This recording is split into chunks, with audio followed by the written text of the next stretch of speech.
Hello my dear friends, Mission Impossible academic coaching classes में आपका स्वागत है। मेरा नाम है V K Singh. My dear friends, कल रात मैं सोच रहा था कि ऐसा मैं क्या वीडियो बनाऊं जो लोगों के लिए बेनिफिट हो। तो मेरे माइंड में आया क्यों नहीं हम लोग बोर्ड की तैयारी करवाते हैं। तो जो लोग 2027 में बोर्ड की तैयारी करना चाहते हैं वो आप लोग पूरे जोश के साथ हमारे मिशन इम्पॉसिबल एकेडमी का जो बैच है उसमें जुड़ जाएं। इसमें कुछ लोग ऐसे होंगे जो अभी 9th का फाइनल प्रिपरेशन कर रहे होंगे और कुछ लोग ऐसे भी होंगे जो 9th का फाइनल दे चुके होंगे, रिजल्ट आना बाकी है।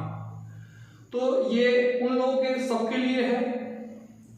तो आइए हम लोग देखते हैं कि 2027 में जो बोर्ड का एग्जाम देने वाले हैं या इस सेशन में जो क्लास 10 में पहुंचेंगे उनको क्या पढ़ना है और इनकी स्ट्रेटजी क्या होनी चाहिए, आज हम लोग इस पर चर्चा करेंगे। ठीक है, तो आइए, चूंकि हम लोग का जो सिलेबस है वो एनसीईआरटी के अकॉर्डिंग ही होगा। ठीक है, तो इस सिलेबस में हम लोग को पढ़ना क्या है वो जानेंगे। ठीक, और ये भी जानेंगे कि हम लोग किस किस बुक को कवर करेंगे। साथ साथ हम लोग ये भी जानेंगे कि इससे और क्या हम लोग को फायदा होगा और इसकी स्ट्रेटजी क्या होगी, बोर्ड की तैयारी की स्ट्रेटजी क्या होगी, खासकर मैथ की। ठीक है, तो आइए हम लोग देखते हैं इसको। बोर्ड एग्जामिनेशन 2027, जो बच्चे बोर्ड एग्जामिनेशन 2027 में देने वाले हैं, जो इस बार क्लास 10th में अप्रैल सेशन में पहुंच जाएंगे, उनको क्या करना है, एनसीईआरटी के सीक्वेंस के अकॉर्डिंग ये आपका सिलेबस है, जिसमें पहला है रियल नंबर्स, दूसरा है पॉलिनोमियल्स, तीसरा है pair of linear equation in two variables, चौथा टॉपिक है क्वाड्रेटिक इक्वेशंस, पांचवा टॉपिक है अरिथमेटिक प्रोग्रेशन, जिसको शॉर्ट फॉर्म में एपी कहते हैं, छठा टॉपिक है ट्रायंगल्स, सातवां टॉपिक है कोऑर्डिनेट ज्योमेट्री, आठवां टॉपिक है introduction of trigonometry, ninth topic है application of trigonometry, 10th topic है सर्कल, 11th टॉपिक है कंस्ट्रक्शंस, 12th टॉपिक है area related to circles, 13th topic है surface areas and volumes, 14th topic है statistics और last topic है probability. ठीक है दोस्त, तो हम लोग क्या कवर करने वाले हैं, एनसीईआरटी आपका कवर होगा। हमारे इस प्रोग्राम से आप एनसीईआरटी आराम से कवर कर लेंगे, आरएस अग्रवाल आराम से कवर कर लेंगे, आरडी शर्मा आराम से कवर करेंगे, या कोई भी अदर रेफरेंस बुक है उसकी तैयारी भी आप आराम से कर लेंगे।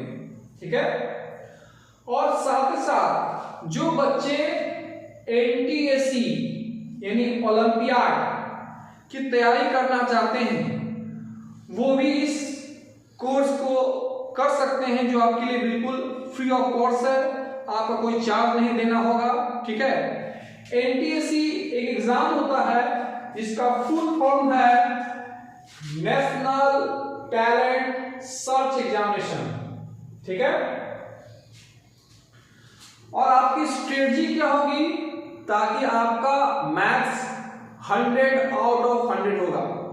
मेरे दोस्त, आप मुझ पर बिलीव कीजिए, इस कोर्स को करने के बाद आपका बोर्ड में, जिस तरह से मैं आपको स्ट्रेटजी बता रहा हूं, आपका बोर्ड में 10 100 आउट ऑफ 100 मार्क्स आएंगे। मैं जैसे आपको स्टडी बता रहा हूं उस तरह से आप फॉलो करते जाइए। आपको करना क्या है दोस्त, सबसे पहले आपको ये क्लास ज्वाइन करना है। क्लास ज्वाइन करने के बाद आपको अपना नोट्स बनाना है, चाहे आप किसी भी समय बनाइए, इससे कोई मतलब नहीं बनता, ठीक है। लेकिन पर डे का जो रूटीन है उसको फॉलो जरूर कीजिएगा। डेली का क्लास रिवीजन कीजिएगा और मैं आपको क्वेश्चन इसके साथ साथ आपको क्वेश्चन भी देता जाऊंगा, उस क्वेश्चन को भी आप करते जाइएगा। तो डेली क्लास का रिवीजन कर लीजिएगा, जो क्लास नोट्स आपने बनाया है, और डेली क्वेश्चन में आपको डालता जाऊंगा, उस क्वेश्चन को आप बनाते जाएंगे। हो सकता है ये पीडीएफ के फॉर्म में हो या फिर आपको बोर्ड पर ही लिखा क्वेश्चन हो, ठीक। उसके बाद क्या कीजिएगा, डेली क्लास नोट्स का रिवीजन कर लिए, उस पर बेस्ड क्वेश्चन बना लिए, ठीक है। उसके बाद आपको वीकली रिवीजन भी करना है। जैसे आज मैंने ये टॉपिक पढ़ा, रियल नंबर्स में नंबर्स क्या होते हैं, इससे बहुत सारा क्लासिफिकेशन है, उसके टाइप्स हैं, ठीक है। तो उसको मैंने पढ़ लिया, उसको पढ़ने के बाद सर ने जो क्वेश्चन दिया है उस क्वेश्चन को मैं बनाऊंगा। इस तरह से 1 दिन 2 दिन 3 दिन 4 दिन 5 दिन 6 दिन 7 दिन, जो 7वां दिन होगा आप क्या कीजिएगा, पीछे का जितना भी 6 दिन में आपने जो भी पढ़ा है उस 7वां दिन आपने रिवीजन कर लेना है। उसी तरह आगे चलते चलते जब आपका 1 महीना हो जाएगा तो फिर 1 महीना को जो आपने पढ़ा है उसका रिवीजन कर लीजिएगा। आपको लगेगा सर इतना टाइम मेरे पास कहाँ है। तो मेरे दोस्त, अगर आप पर डे रिवीजन करते जाते हैं, ठीक है, तो इससे क्या फायदा होगा, आपको अगला दिन मुश्किल से 2 से 3 मिनट लगेंगे। जैसे जैसे आपका नोट्स पीछे होते जाएगा ना, आपको केवल पेज पलटने की देरी होगी, उसमें टाइम नहीं लगता है। अच्छा ये क्या हो गया, आगे चलते हैं, ठीक है। लेकिन आपको यहाँ सावधानी क्या बरतना है कि जब आप क्वेश्चन बनाइएगा, जो क्वेश्चन आपसे नहीं बनेगा उस क्वेश्चन को आप सर्किल कर लीजिएगा। हाँ, ये क्वेश्चन हमसे नहीं बना, जब दोबारा मैं रिवीजन करूंगा तो इस क्वेश्चन को एक बार जरूर बनाऊंगा। उसी तरह मंथली रिवीजन करना है, जो आपका क्लास नोट्स है, जो आपका क्वेश्चन है, वो आपको बनाते चल जाना है। अगर इस तरह से आप तैयारी करते हैं मेरे दोस्त, तो मैं भरोसा दिलाता हूं आपको, तो आपको 100 आउट ऑफ 100 से कोई रोक नहीं सकता। क्योंकि मैंने इसको, ये कुछ कोर्स है, बहुत ही ईमानदारी पूर्वक बनाने का प्रयास करूंगा ताकि आप बोर्ड एग्जाम में अच्छे मार्क्स ला सकें, ठीक है। तो आज हम लोग सबसे पहला टॉपिक स्टार्ट ही कर देते हैं, जिसका नाम है रियल नंबर्स, ठीक है। आइए स्टार्ट करते हैं रियल नंबर से।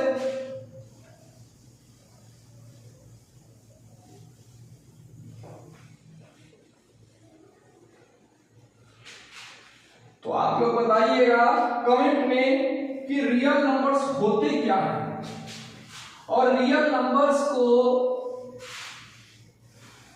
जानने से पहले आपको ये बताना होना चाहिए कि नंबर्स क्या होते हैं। क्योंकि आप नंबर्स नहीं जानिएगा तो कैसे जानिएगा रियल नंबर क्या होते हैं, ठीक है।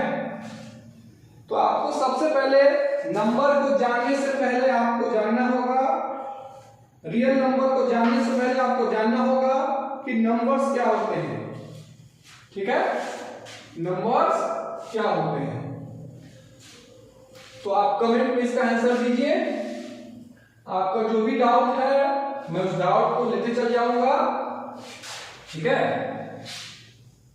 और मैं आपको बता दूं, ये जो क्लास है, पहला 2 क्लास, ये उन सभी बच्चों के लिए बेनिफिशियल है जो क्लास 4 या 5 से पढ़ रहे हैं। जो क्लास 4 या 5 में है उन सब के लिए बेनिफिशियल है, क्योंकि ये पहला 2 क्लास टर्मिनोलॉजी की क्लास है। इसमें नंबर्स क्या होते हैं, प्राइम नंबर्स क्या होते हैं, कंपोजिट नंबर क्या होते हैं, फैक्टर्स क्या होते हैं, ठीक है, इंटीजर्स क्या होते हैं, ट्विन प्राइम क्या होते हैं, ये सब मैं इस स्टार्टिंग के दो टॉपिक में बताने का प्रयास करूंगा। तो आइए हम लोग ये जानते हैं कि सबसे पहला टॉपिक मेरा जो है रियल नंबर्स, ठीक है। तो आइए देखते हैं रियल नंबर्स। तो रियल नंबर्स क्या है मेरे दोस्त? तो मेरे दोस्त हम लोग क्लास 10 का पहला टॉपिक रियल नंबर पढ़ेंगे।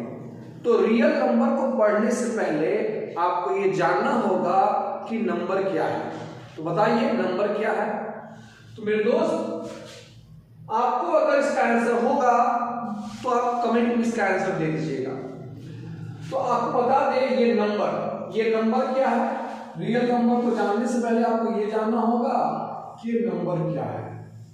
तो बताइए नंबर क्या है।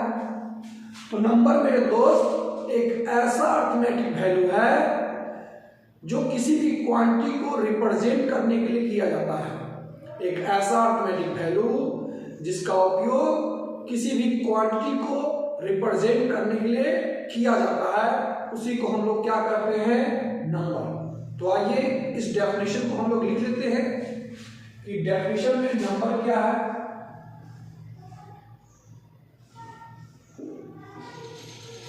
तो यह लिखिए, it is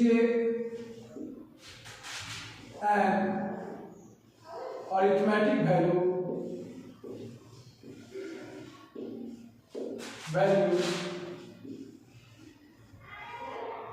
which is used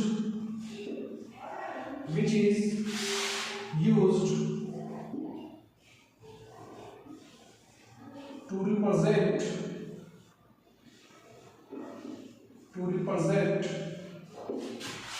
any quantity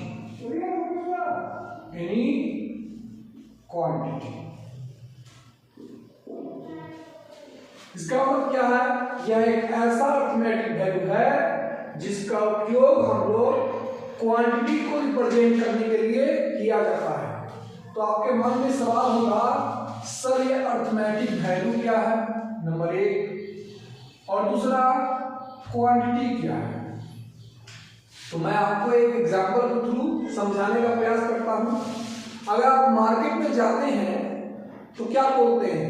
भैया मुझे 1 kg शुगर दे दीजिए, 2 kg राइस दे दीजिए, ½ kg चीनी दे दीजिए, या ½ kg टमाटर दे दीजिए, ठीक है। तो ये आपका अरिथमेटिक वैल्यू हो गया। तो अरिथमेटिक वैल्यू में क्या क्या हो जाएगा? अरिथमेटिक वैल्यू में आपका हो जाएगा 1, 2, 1.5, 3/2, फिर √2। ये सब क्या है? अरिथमेटिक वैल्यू है, ठीक है मेरे दोस्त। जैसे आप मार्केट में गए, आप बोले कि भैया आप मुझे 1 kg शुगर दे दीजिए, ठीक है। फिर मार्केट में जाते हैं, आप बोलते हैं भैया हमको 1.5 kg राइस दे दीजिए। आप मार्केट में जाते आप ये बोल सकते हैं कि भैया मुझे √2 kg टोमेटो दे दीजिए, ठीक है। तो 1 kg शुगर ये आपका एग्जिस्ट करता है, 1.5 kg राइस ये भी एग्जिस्ट करता है। मार्केट में आप बोलिएगा भैया √2 kg टोमेटो दे दीजिए, ये भी आपको कैलकुलेटर के हेल्प से निकाल लेगा कि बच्चा मेरा कितना चाहता है। ये मान कर चलेगा कि वो जो शॉपकीपर है उतना पढ़ा लिखा है, उसने कभी कैलकुलेटर का यूज किया है, तो √2 का वैल्यू निकालेगा तो लगभग आपको 1.4 kg आपको ये टोमेटो या 1400 ग्राम टोमेटो आपको दे देगा, ठीक है। तो ये आपका क्या हो गया? 1, 1.5, √2, ये सब क्या हुआ? आपका अरिथमेटिक वैल्यू हो गया। क्या हो गया? Arithmetic value.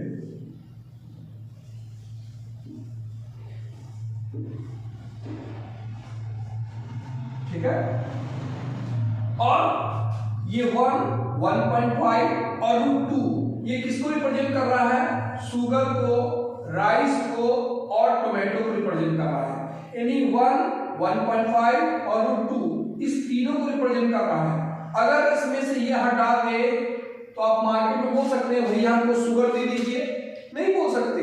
तो आपसे दुकानदार पूछेगा कितना चाहिए, 1, 2, 3, 1.5 कितना चाहिए। तो इसका मतलब ये है कि इसका इंपॉर्टेंस है। तो अर्थमेटिक वैल्यू को तो समझ गए कि 1, 1.5, √2 इस तरह का जो वैल्यू होगा वो आपका अर्थमेटिक वैल्यू हो गया। और इसने इस 1 ने, 1.5 ने, √2 ने किसको रिप्रेजेंट किया, इस शुगर, राइस और टोमेटो की क्वांटिटी को रिप्रेजेंट किया। ठीक है, ये शुगर, राइस और टोमेटो की क्वांटिटी को रिप्रेजेंट कौन कर रहा है, ये अर्थमेटिक वैल्यू। ठीक है, तो हम लोग नंबर पढ़ चुके, अब जानते हैं रियल नंबर। तो बताइए मेरे दोस्त, रियल नंबर क्या होता है? कोई जानते हैं? जिसका आंसर आप कमेंट में कीजिए कि रियल नंबर क्या होते हैं। तो मेरे दोस्त मैं आपको बता दूं, यह क्लास उन सभी बच्चों के लिए है जो क्लास 5 से लेकर 10 तक की तैयारी कर रहे हैं। यानी पहला 2 क्लास वो सभी के लिए इंपॉर्टेंस है। ठीक है, पहला 2 क्लास वो सभी स्टूडेंट के लिए इंपॉर्टेंट है जो क्लास 5 से लेकर 10 तक तैयारी कर रहे हैं। तो रियल नंबर, अब ये रियल नंबर क्या है? तो मेरे दोस्त ये रियल नंबर क्या है? तो रियल का मतलब क्या होता है? रियल का मतलब होता है जो सच में रियल हो, जो वास्तव में एग्जिस्ट करता हो। ठीक है, इसका मतलब आप ये भी कर सकते हैं, कुछ ऐसे नंबर भी होते हैं जो एग्जिस्ट नहीं करते। ठीक है, यानी ये काल्पनिक होते हैं जो वास्तव में एग्जिस्ट नहीं करते, अर्थात वो रियल नहीं है, अर्थात वो इमेजिनरी है। तो रियल नंबर, रियल का मतलब क्या हुआ? जो रियल हो, जो वास्तव में एग्जिस्ट करता हो, और जो रियल नहीं है, जो वास्तव में एग्जिस्ट नहीं करता है, उसको हम लोग क्या कहेंगे? Imaginary number.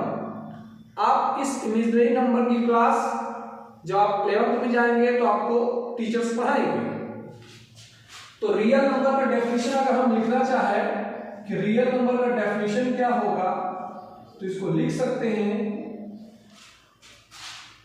द नंबर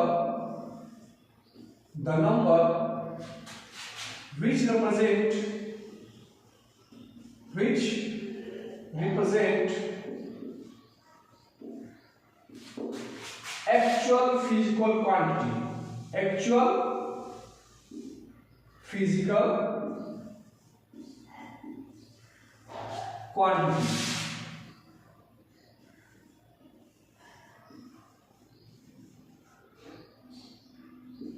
यानी जो एक्चुअल फिजिकल क्वांटिटी है वही आपका रियल नंबर है। ठीक है, यानी जो एक्चुअल में वह क्वांटिटी जो है प्रेजेंट है उसी को हम लोग रियल नंबर कहेंगे। अगर इसका दूसरा डेफिनेशन देखें मेरे दोस्त, तो आप कह सकते हैं कि the number which can be represent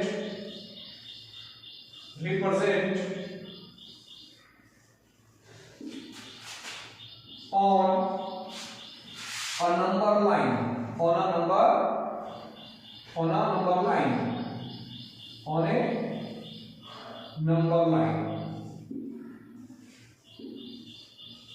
यानी ऐसा वैल्यू जो आप नंबर लाइन पर डिनोट कर सकते हैं उसको हम लोग रियल नंबर कहेंगे। आपने क्लास 9 में नंबर लाइन पढ़ा होगा, तो आपने इसको रिप्रेजेंट किया होगा। जैसे थोड़ा सा आपको हम रियल और इमेजिनरी में थोड़ा डिफरेंस आपको बताते हैं। जैसे रियल में क्या का होगा दोस्त, अगर हम रियल नंबर लिखें और इधर इमेजिनरी नंबर लिखें, तो रियल में क्या क्या होगा? तो रियल नंबर में 1 होगा, 2 होगा, 3 होगा, √3 होगा, 3/2 होगा, 1.6 होगा, ये सब रियल नंबर है दोस्तों। और फिर इमेजिनरी नंबर क्या होगा? तो मेरे दोस्त इमेजिनरी नंबर √-1, √-2, √-3, ये सब क्या है? इमेजिनरी नंबर है। आप इसको नंबर लाइन पर डिनोट किए होंगे क्लास 9th में, इसको आप नंबर लाइन पर डिनोट किए होंगे, रिप्रेजेंट किए होंगे, इसलिए रियल नंबर है। लेकिन आप इस चीज को नंबर लाइन पर डिनोट नहीं कर सकते, इसलिए क्या होगा? इमेजिनरी नंबर होगा। जब आप कैलकुलेटर की हेल्प से इसका मान निकाल सकते हैं, जब कैलकुलेटर का वैल्यू √3 रखिएगा, ठीक है, तो आपको अप्रोक्स वैल्यू 1.732 दे देगा, ठीक है। तो आप इसको रिप्रेजेंट कर सकते हैं। आपने √3, 3/2, 1.6 ये सबको आपने क्लास 9th में रिप्रेजेंट किया होगा, ठीक है। लेकिन इसको आपने रिप्रेजेंट नहीं किया होगा। इसका आप कैलकुलेटर में आंसर देखिएगा, अगर कैलकुलेटर में लिखिएगा √1 तो कैलकुलेटर ही फेल हो जाएगा, क्योंकि ये इमेजिनरी है, कल्पना किया गया चीज है, इसलिए आपको हम लोग इसको इमेजिनरी नंबर कहते हैं और इसको क्या करते हैं? रियल नंबर कहते हैं। इसलिए यहां कहा गया है the number which represent actual physical quantity is called real number, या एक ऐसा नंबर जिसको हम लोग नंबर लाइन पर डिनोट कर सकते हैं।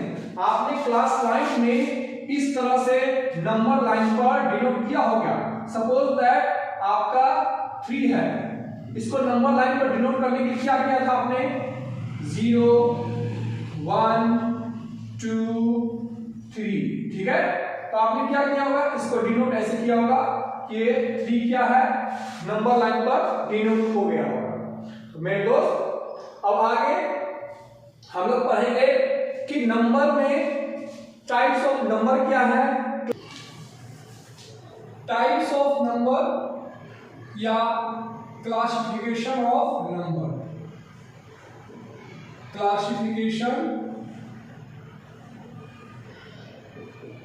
Of number,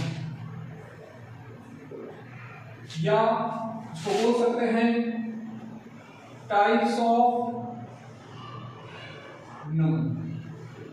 types of number क्या है या क्लासिफिकेशन ऑफ नंबर क्या है?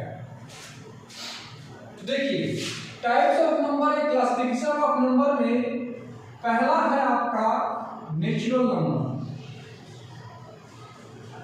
नेचुरल नंबर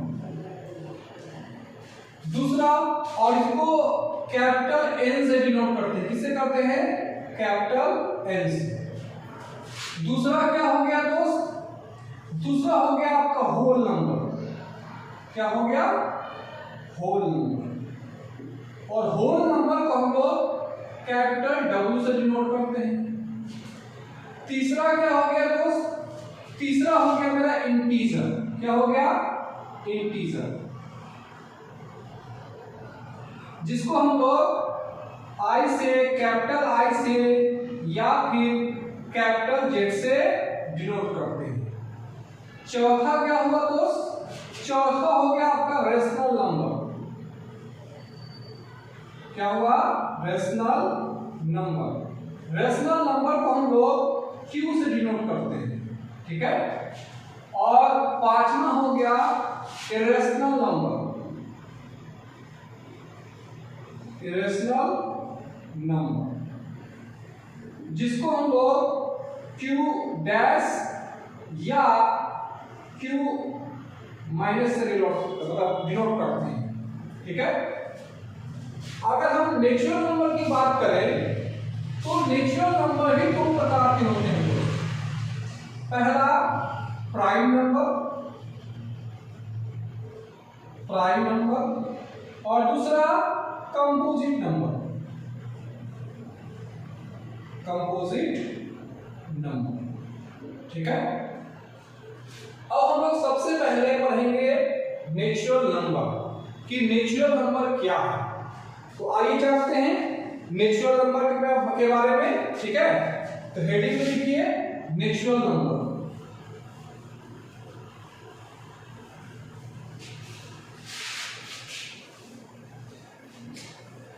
हेडिंग लिखिए नेचुरल नंबर। कि नेचुरल नंबर क्या है? तो कोई बता सकते हैं कि नेचुरल नंबर क्या है? कोई कमेंट में आंसर दे सकते हैं कि नेचुरल नंबर क्या है? ठीक है, तो अगर आपको जानकारी होगा तो कमेंट में आंसर दीजिएगा कि नेचुरल नंबर क्या है। तो नेचुरल नंबर के बारे में पहले जानते हैं कि नेचुरल नंबर क्या है। नेचुरल नंबर क्या है, जिसको हम लोग कैपिटल एल से डिनोट करते हैं। तो बचपन में आपको स्कूल के टीचर या ट्यूशन के टीचर या कोचिंग के टीचर ने आपको पढ़ाया होगा कि हम लोग गिनती जो है 1 से करते हैं, 1 2 3 4 5 सो ऑन। इसका मतलब क्या हुआ? हम लोग काउंटिंग जो करते हैं 1 2 3 4 5 6, यही आपका नेचुरल नंबर है। हम लोग काउंटिंग 0 से नहीं बोलते हैं, 0 1 2 ऐसे करके नहीं करते हैं, यानी काउंटिंग हम लोग 1 से शुरू करते हैं। इसका मतलब नेचुरल नंबर 1 से स्टार्ट होता है। तो इसका डेफिनेशन हम लोग निकाल सकते हैं कि sir all counting numbers is called natural number. ठीक, तो यहां डेफिनेशन क्या आया सर? ये लिखिएगा है definition, all counting number, all counting number is called natural number। Natural number यानी जितने भी काउंटिंग नंबर है इसको नेचुरल नंबर कहते हैं। तो नेचुरल नंबर कहां से स्टार्ट होता है सर? तो नेचुरल नंबर स्टार्ट होगा 1 2 3 4 5 6 dot dot dot dot so on. अब आपसे यहां एक सवाल पूछ सकता है एग्जामिनर कि बताइए मेरे दोस्त, स्मॉलेस्ट नेचुरल नंबर क्या है? स्मॉलेस्ट नेचुरल नंबर क्या है? नेचुरल नंबर क्या है? तो कोई कमेंट में आंसर दीजिएगा स्मॉलेस्ट नेचुरल नंबर क्या है। तो भैया मेरे स्टार्ट तो यहां से हो रहा है, इसका मतलब इसका आंसर क्या होगा? 1। It means smallest natural number आपका 1 हो गया। फिर आपसे सवाल पूछ सकता है एग्जामिनर कि लार्जेस्ट नेचुरल नंबर क्या है? लार्जेस्ट नेचुरल नंबर क्या है? तो मेरे देश इसका आंसर होगा या तो ऑप्शन में इनफाइनाइट देगा या फिर ऑप्शन में देगा अनडिफाइंड। अनडिफाइंड नॉट डिफाइंड देगा, है ना? Not defined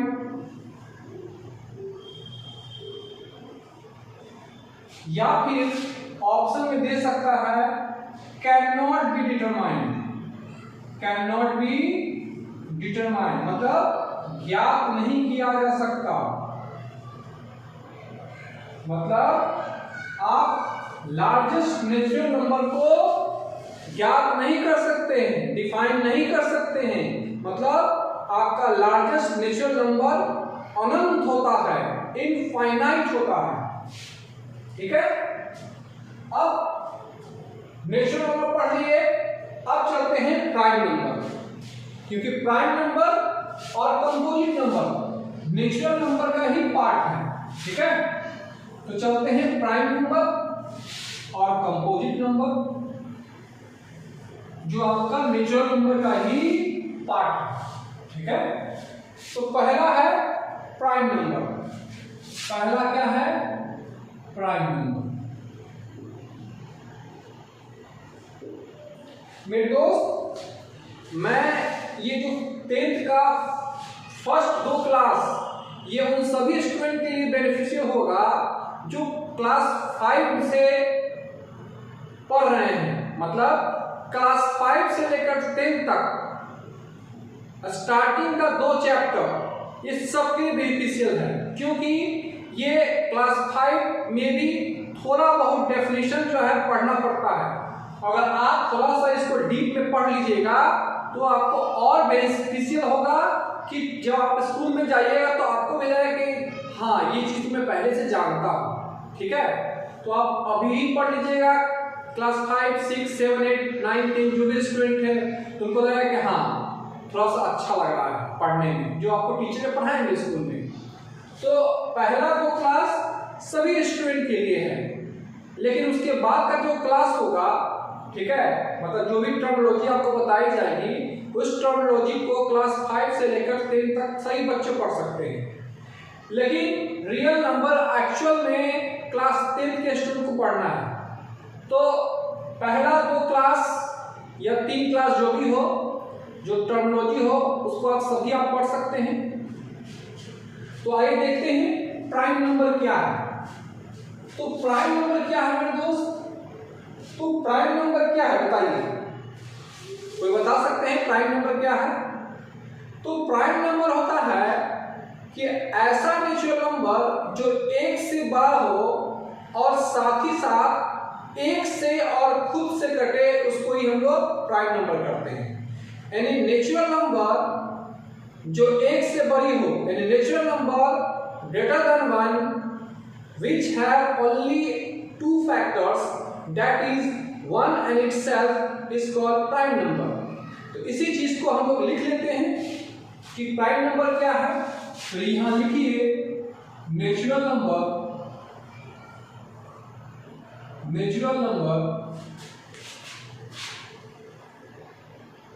greater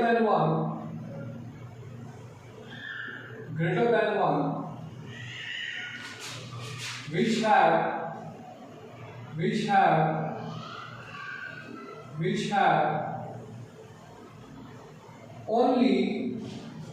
which have only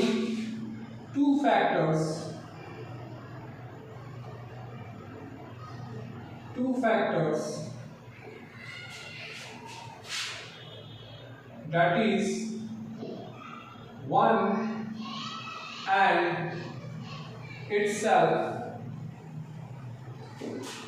is called prime number,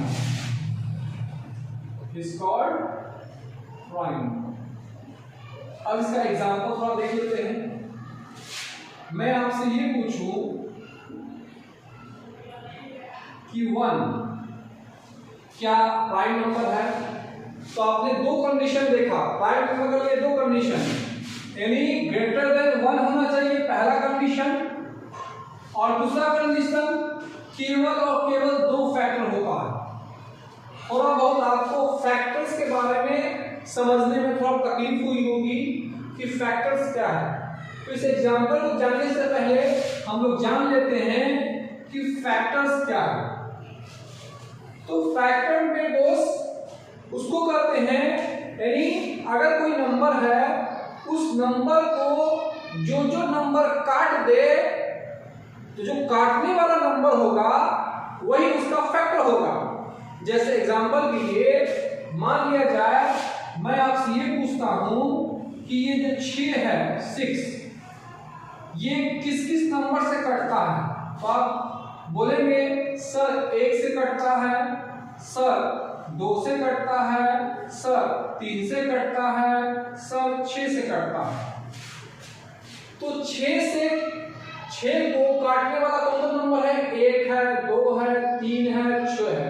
इसका मतलब ये चारों जो है इस 6 का क्या होगा? फैक्टर होगा। अगर आप उससे दूसरा एग्जांपल लें कि 7 के बारे में बताइए, तो 7 को काटने वाला नंबर क्या होगा? 1 होगा और 7 होगा। इसका मतलब 7 को 1 काट सकता है और 7 काट सकता है, और कोई नंबर नहीं काट सकता। इसका मतलब 7 का फैक्टर क्या होगा? 1 और 7। एक तीसरा एग्जांपल लेते हैं 8। तो 8 1 से कटता है, 2 से कटता है, 4 से कटता है और 8 से कटता है।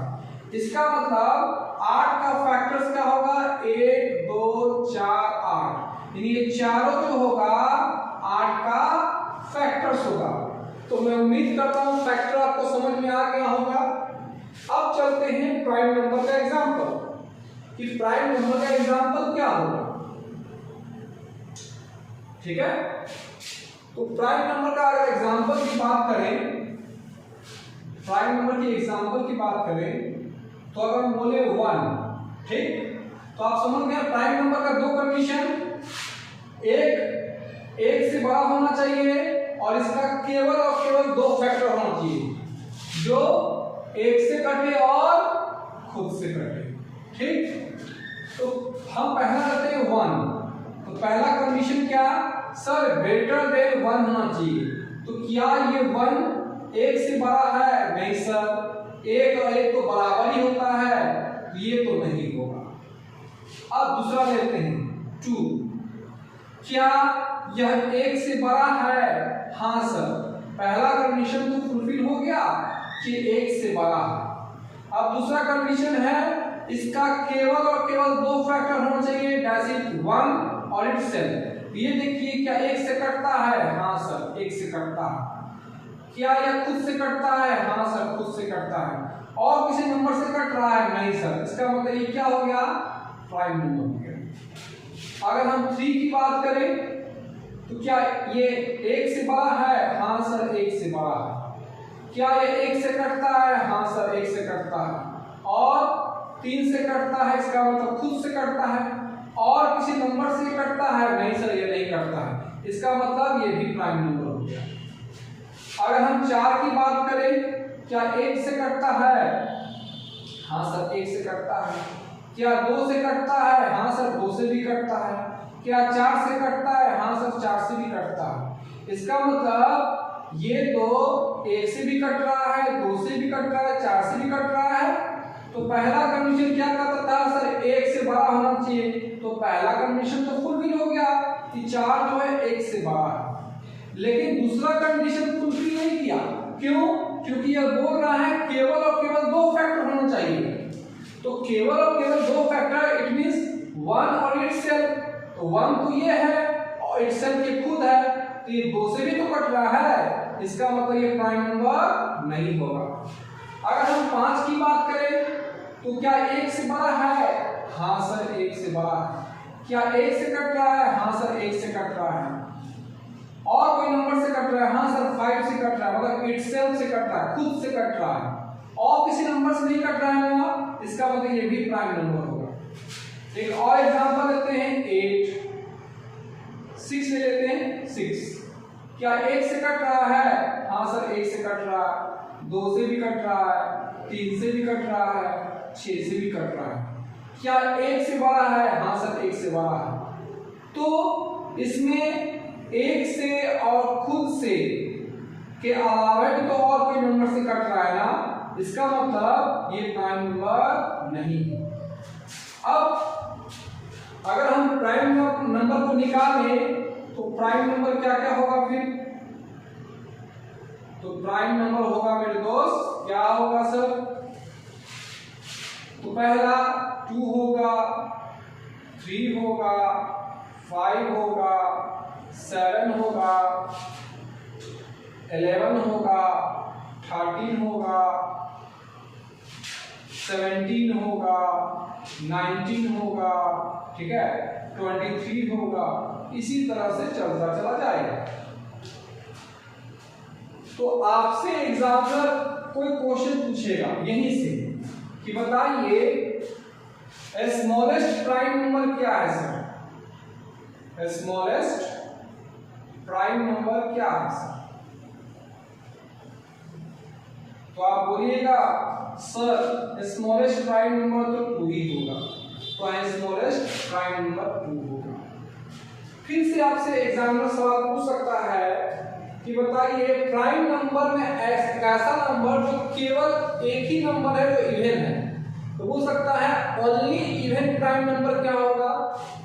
तो आप दूसरा क्वेश्चन ये पूछ सकता है ओनली इवन प्राइम नंबर क्या होगा? प्राइम नंबर क्या होगा?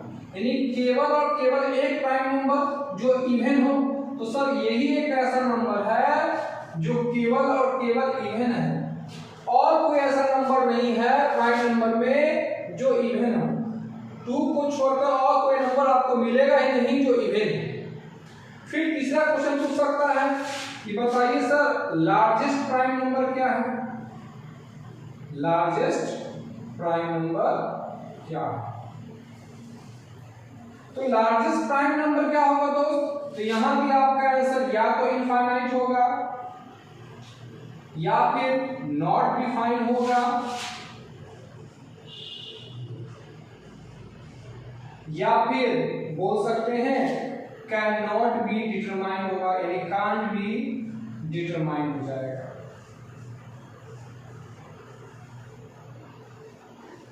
यह आपसे सवाल एग्जाम में पूछ सकता है। अब हम लोग प्राइम नंबर चल चुके हैं, अब चलते हैं कंपोजिट नंबर। तो कंपोजिट नंबर क्या होगा मेरे दोस्त बताइए। तो आप इसका दो डेफिनेशन दे सकते हैं कि कंपोजिट नंबर क्या है। तो आप बोल सकते हैं नेचुरल नंबर जो एक से बड़ा हो और जिसका दो से ज्यादा फैक्टर हो, है ना, यानी नेचुरल नंबर जो एक से बड़ा भी होना चाहिए और जिसका दो से ज्यादा फैक्टर भी होना चाहिए, तो उसी को हम लोग क्या कहेंगे, कंपोजिट नंबर। ठीक है, जो एक से भी बड़ा होना चाहिए और जिसका दो से ज्यादा फैक्टर हो, वही आपका कंपोजिट नंबर होगा। तो इसका आप डेफिनेशन लिख सकते हैं कि कंपोजिट नंबर क्या है। कंपोजिट नंबर क्या है, तो यहां लिख सकते हैं natural number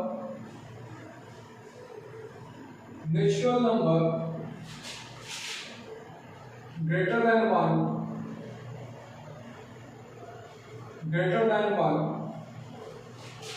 which have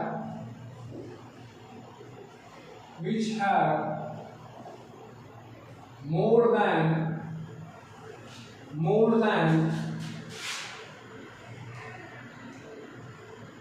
two factors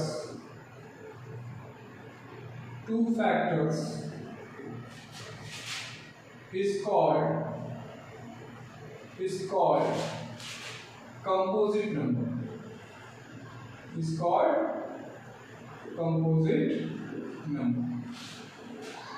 अगर इसका और डेफिनेशन की बात करें तो आप ऐसे भी कर सकते हैं कि नेचुरल नंबर ग्रेटर देन 1 में से अगर हम प्राइम नंबर को हटा दें तो वही तो आपका कंपोजिट नंबर है। मतलब नेचुरल नंबर जो एक से बड़ा हो उसमें से अगर हम प्राइम को घटा दें तो क्या होगा, कंपोजिट नंबर होगा। तो इसका दूसरा डेफिनेशन लिख सकते हैं कि natural number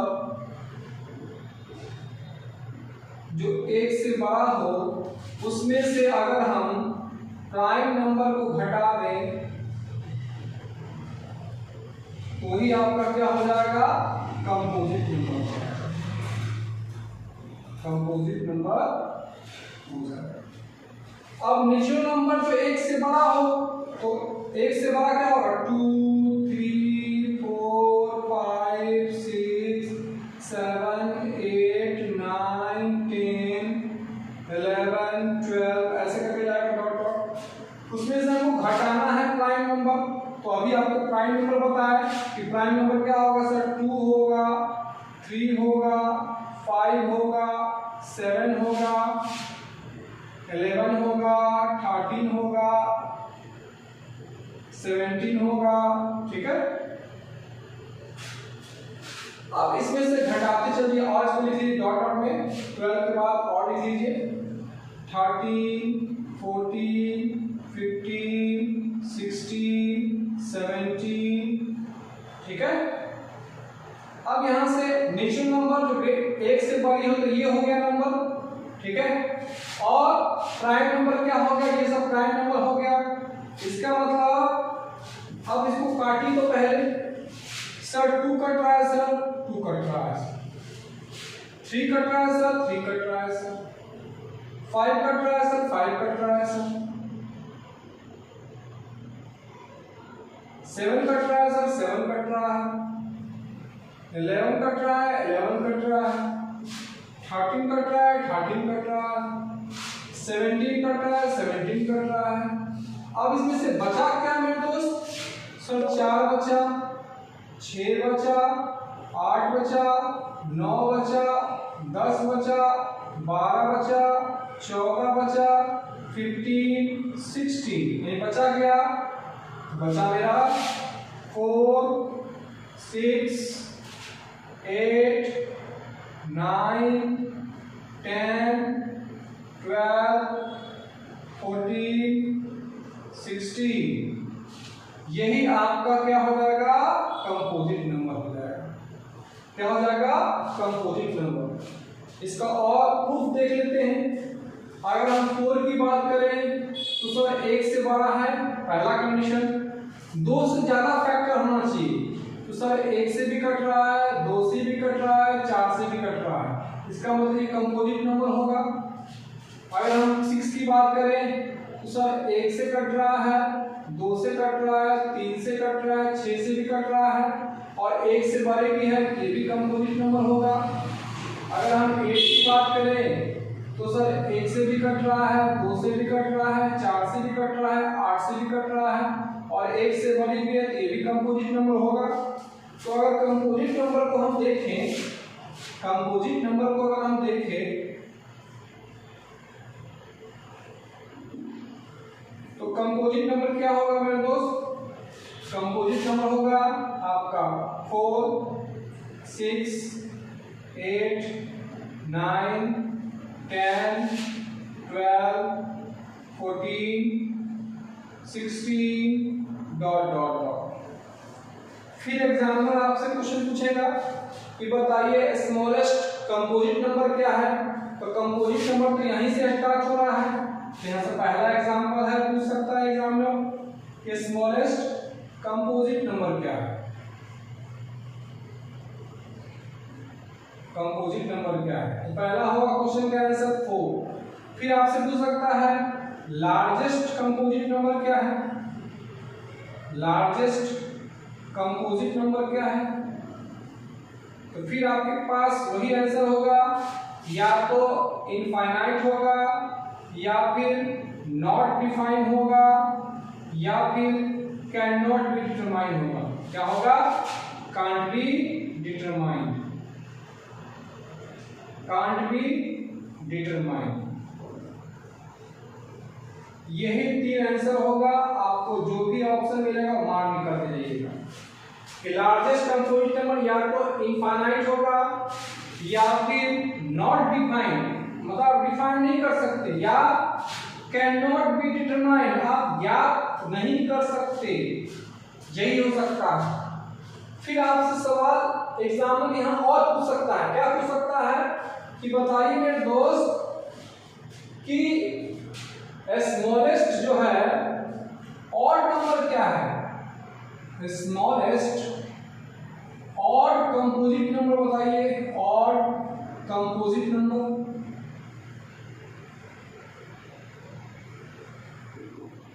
smallest odd composite number यहाँ 4, 6 तो नहीं होगा, 9। क्या होगा, 9। आपका 9 जो है स्मॉलेस्ट भी है, ऑड भी है और कंपोजिट नंबर भी है। तो आपसे एग्जामिनर ये पूछ सकता है। ठीक है मेरे दोस्त, बोर्ड को आप इजी मत लीजिएगा, अभी से ही मेहनत करना शुरू कर दीजिएगा। अभी से ही आप क्लास नोट्स, आगे चलकर मैं आपको इसका क्वेश्चन भी देता चल जाऊंगा, आप उसको सॉल्व करते जाइएगा। जो डाउट होगा आप कमेंट में पूछ लीजिएगा, मैं उसका आंसर दे दूंगा। ठीक है, तो मैं उम्मीद करता हूँ आपको ये वीडियो अच्छी लगी होगी। अगर आपको अच्छी लगी होगी तो चैनल को सब्सक्राइब कर लीजिएगा, ताकि जैसे ही आप वीडियो को ओपन करें आपके पास ये वीडियो आपको पहुंच जाए। चैनल को लाइक कीजिएगा, शेयर कीजिएगा और कमेंट कीजिएगा।